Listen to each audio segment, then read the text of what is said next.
Bienvenidos a Club de Prensa en NTN 24. Nos transmitimos desde Washington, a 3 cuadras solamente de la Casa Blanca. No olviden ustedes que al final de este programa pueden encontrarlo completo, pueden encontrar apartes en nuestra página de Facebook y también por nuestra cuenta de Twitter. Y si quieren escuchar el audio, el podcast lo pueden encontrar en SoundCloud. Les doy la bienvenida hoy a los invitados a Club de Prensa. En primer término, el director del Instituto Brasil del Centro para Académicos Woodrow Wilson, aquí en la capital de los Estados Unidos, en Washington, Paulo Sotero. Bienvenido a esta mesa como siempre, Pablo. Gracias, Juan Carlos. Pedro Burelli, analista venezolano, bienvenido también a este programa. Encantado. Y Muni Jensen, analista política del Club de Prensa, bienvenida a esta casa. Muchas gracias. Varias noticias en los países de ustedes. En primer lugar, en el Brasil. En la noche de este lunes, ayer, la Comisión Parlamentaria Especial que se había creado para el caso decidió que se pusiera en marcha en el plenario del Congreso un proceso de destitución de la presidenta brasileña Dilma Rousseff. Por 38 votos a favor y con 27 en contra fue aprobada esta moción. Ahora, ¿qué va a ocurrir? Y este proceso, hay que aclararlo, contra Dilma Rousseff no tiene que ver por el escándalo de los sobornos en Petrobras, donde han sido desviados 3.200 millones de dólares, sino que se le acusa de lo que llaman en Brasil las pedaladas fiscales, es decir, un artilugio por el cual se maquillan las cuentas fiscales. Bueno, ¿qué puede pasar ahora? Que el viernes de esta semana habrá una votación en la Cámara de Representantes del Brasil, que tiene 513 escaños. Si hay una votación a favor del juicio político o de la destitución de Dilma Rousseff de al menos 342 diputados, de ese total de 513, pasará el proceso al Senado. Aquí la pregunta es, ¿qué puede pasar? En esta semana se van a cerrar todavía más los ánimos, que ya están. Brasil está muy polarizado, está en una situación casi que sufocante políticamente. No estamos acostumbrados a este tipo de pelea en Brasil. Y esto va a pasar muy difícil de hacer previsiones. El voto en la comisión fue por un margen más grande que prevía el gobierno. Estaban buscando 36, fue más. A ver cuál es el grado, esto va a ser un indicador importante del posible resultado. ¿Cuánto se va a empeñar el expresidente Lula en estos días para salvar a Dilma? El presidente Lula es un hombre que tiene una popularidad todavía, aunque no tan grande cuanto ya tuvo, pero tiene la posibilidad tal vez de disputar la presidencia otra vez en el 18. Va a quemar su capital, va a investir su capital político en esto, si percibe que esto no tiene posibilidad de victoria. A ver, la oposición favorable al impeachment dicen que tiene 330 de los 342, estarían ahí muy cerca.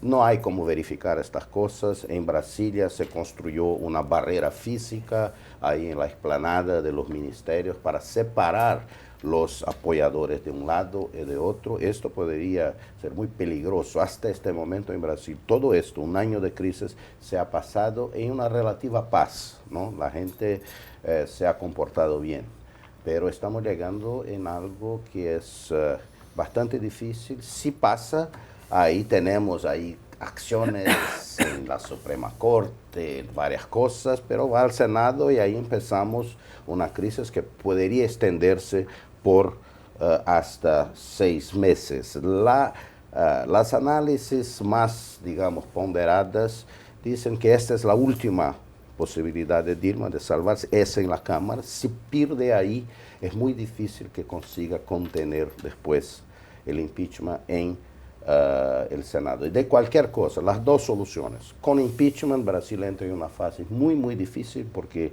el vicepresidente no es tan popular, la coalición es difícil. Si no hay impeachment, creo que es aún más difícil porque la presidenta está desacreditada, tiene un gobierno ahora de minoría, estaría completamente bajo el tutelaje político de Lula, que puede sufrir una decisión contraria de la Suprema Corte de Brasil y su nombramiento reciente al gabinete de gobernación del Lula. Sí. Bueno, a Dilma la reemplazaría en caso de que sea destituida Michel Temer, el vicepresidente, que es de otro partido, del PMDB, y que además por error, no se sabe si por error, envió un audio de un discurso en el que él actuaba como si fuera ya presidente, y en el que pide la unidad de los brasileños y demás, una cosa bastante extraña y casi divertida. Pedro Burel. Mira, yo creo que es muy difícil agregar a lo que Pablo ha dicho. Lo que creo que hay que ponerlo en el contexto. Igual que dicen que esto no es un juicio por corrupción, que se está juzgando específicamente por el manejo sospechoso de cuentas fiscales, ocurre en el contexto de un gran escándalo de corrupción, ocurre en el contexto de una caída de popularidad que está no está ni siquiera en los 2 dígitos la popularidad. Entonces, cuando uno va sumando, como si fueran un 1000 hojas, la crisis, el problema de gobernabilidad, la capacidad que Dilma tiene de gobernar casi en cualquier escenario es nula. Por lo cual, en un país que lo estuviera yendo bien, tendrías una crisis política. En un país que tiene una profunda crisis económica, estás llevándolo a una situación particularmente peligrosa. Lo que a mí me preocupa es que Lula da Silva, que está asusando a las masas, está empujando el apoyo popular y de calle a esto, lo está haciendo con un argumento que es muy peligroso, que es hablar de un golpe, y que todo esto es un golpe judicial, un golpe del Congreso, un golpe de Estado, porque yo creo que si algo se está viendo en Brasil es un sistema judicial bastante independiente y se están cumpliendo los plazos que prevé la Constitución para un juicio en un impeachment político, por lo cual un golpe es algo súbito, inesperado, que se salta a la Constitución.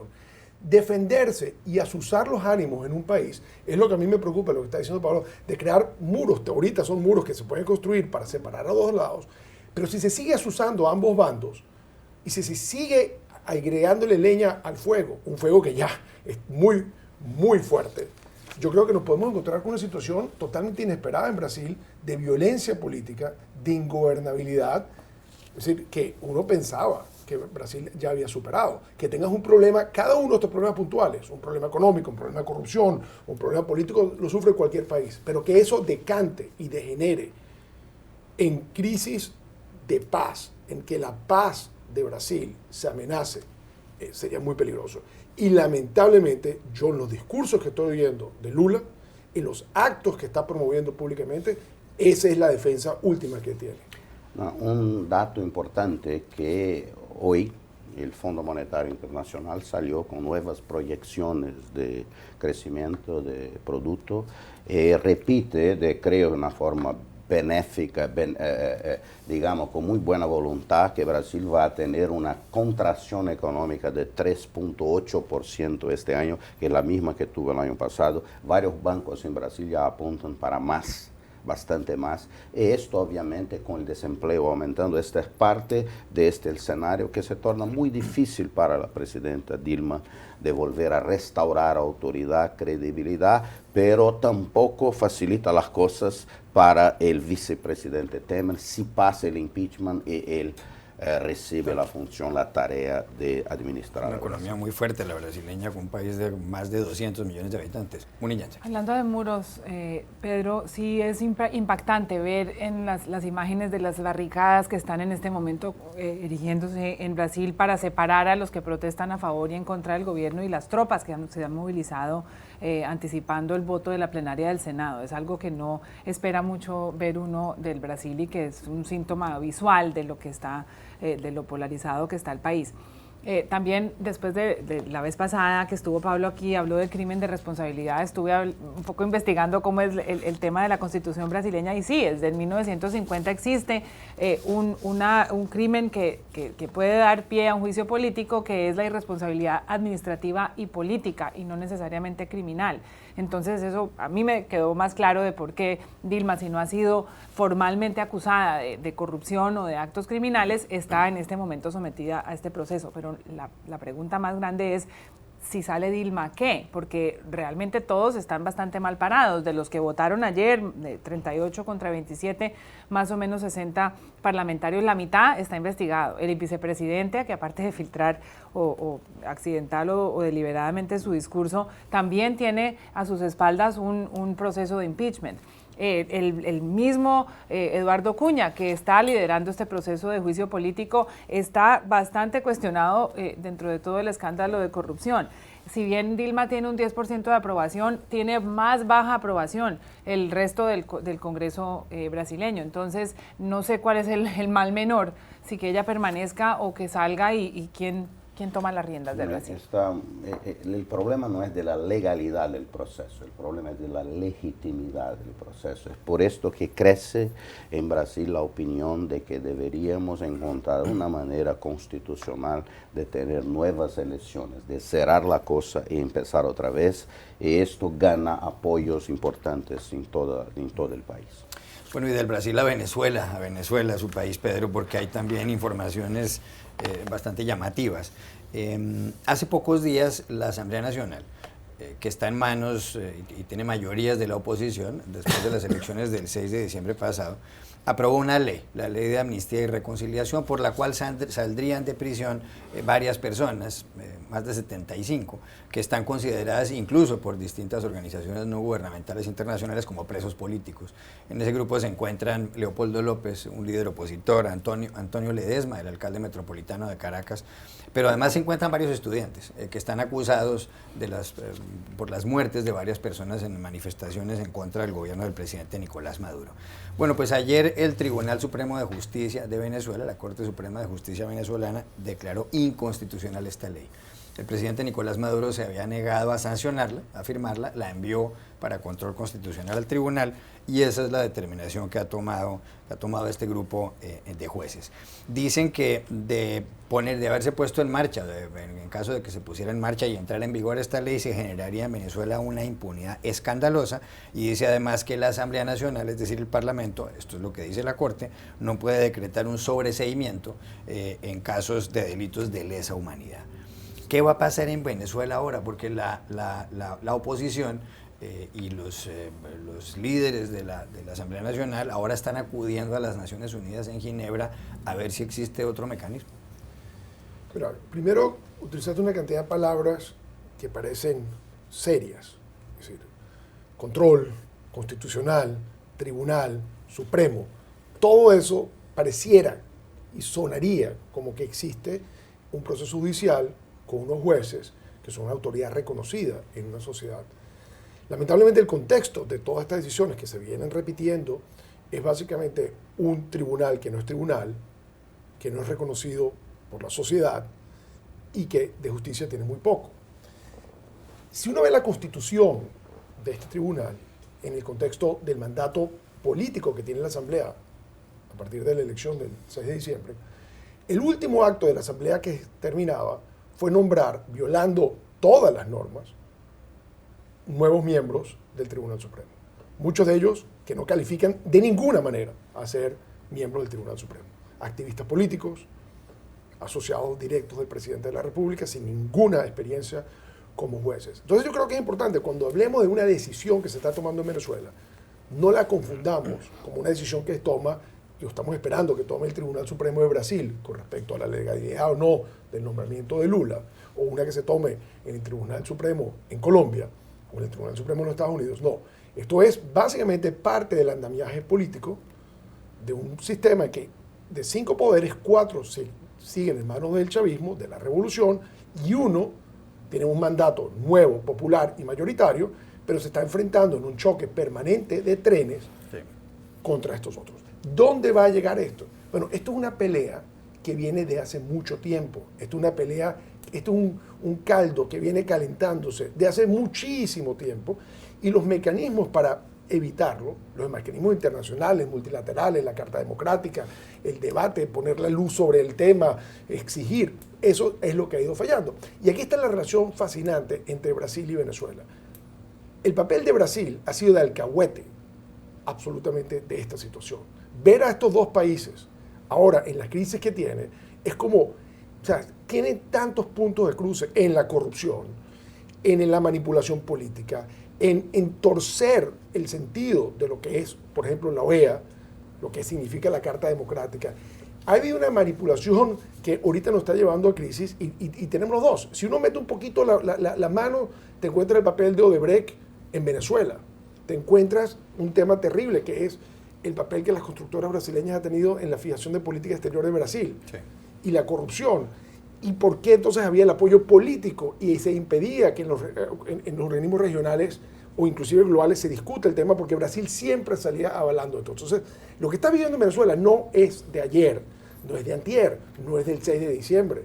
Viene de hace mucho tiempo acumulándose un problema y es un problema gravísimo. Entonces, yo lo que puedo decirte es que Venezuela tiene un gran problema. No te puedo decir la solución, pero el hecho de que no tenga una solución no quiere decir que no tenga un problema. Quería solamente subrayar una cosa, segundos. Que de los 11 miembros de la Suprema Corte de Brasil, 8 fueron indicados por Dilma o por Lula. Son absolutamente independientes, tienen completa credibilidad, no se ha partidarizado. Han sido nombrados por ellos y los están procesando. Oye, sí. Y podemos hacer una tercerización, hacer un outsourcing. Sí, hay la otra cosa, el juez Sergio Moro, que preside a las investigaciones sobre Lava Jato de Petrobras, dijo otro día en un discurso en Chicago que ni todas sus decisiones son perfectas, son correctas. Entonces hay una apertura, hay un diálogo. Esto para mí es lo que me da esperanza. Claro. Yo quiero decir para que la gente no se ponga completamente deprimida sobre Brasil. Hay esperanza. En Colombia uno oye mucho al gobierno escudarse del contexto latinoamericano para tratar de explicar los problemas que hay y en realidad comparado con Brasil y especialmente con Venezuela sale bien parada Colombia desde el punto de vista institucional y económico, pero comparando Venezuela con Brasil, sale bien parada Brasil. Por supuesto. Porque hay un presidente que se está dejando procesar, está acatando la ley, está sometiéndose a este juicio político, digamos, sin mayores aspavientos, a pesar de lo que esté diciendo Lula. Hay una rama legislativa que, investigada o no, está obrando según la Constitución y hay una rama judicial independiente. No es el caso de Venezuela. Y dicho sea, también la Asamblea Venezolana se ha concentrado muchísimo en tratar de sacar del poder a Maduro y quizás en estas medidas de liberar los presos políticos, que son una situación humanitaria, pues ya entonces tiene gran oposición por parte de las otras dos ramas del gobierno. Ya regresamos a Club de Prensa. Volvemos a Club de Prensa en NTN 24. Muni, el periódico 20 Minutos en España publica un artículo muy divertido y muy llamativo sobre oficios raros. Entonces, y los salarios, lo que uno recibe, el dinero que uno recibe por eso. Por ejemplo, en Estados Unidos existe el oficio de probador de camas de lujo. Consiste en que uno lo llevan a una tienda donde venden camas. Uno tiene que acostarse frente a la vitrina, frente al escaparate para que lo vea la gente. Y uno tiene que estar acostado en la cama de lujo de 10 de la mañana a 6 de la tarde. Luego llena hace un informe si la cama es buena o no. Por esto le pueden pagar a uno $1.500 al mes. Hay otro que es el oficio de afilador de lápices, de sacar puntas o de tajar lápices, como se diría en Colombia. David Rees es un hombre que se dedica a esto y cada lápiz, por sacarle punta a cada lápiz, cobra entre $11 y $35. $11 y $35. Probador de toboganes, quien se lanza por un tobogán a ver si la altura está bien, el desnivel y demás, $32.000 al año. Y luego hay otro, inspector de papas fritas o patatas fritas. Tiene uno que tener entre 18 y 45 años, no puede pesar más de 120 kilos. La idea es establecer si son crujientes, $2.000 mensuales. Y hay otro, el salario no está calculado, en Taiwán, que es el de llorador profesional. O uno tiene que ir a un entierro, a uno le pagan por ir a llorar para que pues, manifieste un gran dolor por la pérdida de la persona que ha fallecido. ¿Cuál oficio le gustaría más a usted en caso de que tuviera que ganarse? De esa lista, el único que usted mencionó que me llama la atención es el probador de papas fritas. Estoy llegando al tope superior de edad para aplicar a ese empleo. Y hay otro que desaparece por ahí, que es el catador de helados, que me parece un trabajo muy noble y muy honorable. Es bueno. Pedro Burelli. Bueno, en la lista la verdad es que no me gustaron mucho. Hay uno que tenía un amigo mío que era que besaba mujeres para ver qué pasaba con la pintura de labios. Si la pintura de labios se pegaba o no se pegaba. Ese me parecía. Y es de verdad. Ese lo tenía con una de estas cosméticas francesas y ese era su trabajo. Pablo Sotero. Catador de helados, sin ninguna duda. Después el probador de camas de lujo, porque un helado y después vamos a dormir. Ahí está. No, porque es solo. Es el paraíso. Es el paraíso. Y ya regresamos al Club de Prensa. Volvemos al Club de Prensa para despedirnos. Natalia Taborda, la productora de este programa, me está diciendo por el interno que a ella le gustaría el trabajo de probadora de camas de lujo. Pablo Sotero ya ha dicho que lo del helado y Pedro Burelli ha aclarado que el amigo que tenía cuyo trabajo era besar a distintas mujeres para ver qué pasaba con el lápiz labial, si era pegajoso y demás, que el trabajo era con mujeres muy atractivas, que eso es una cosa importante. Gracias por haber estado aquí, Pablo Sotero, Pedro Uriel y Muni Jensen, que a ustedes los espero mañana nuevamente en Club de Prensa. Claro.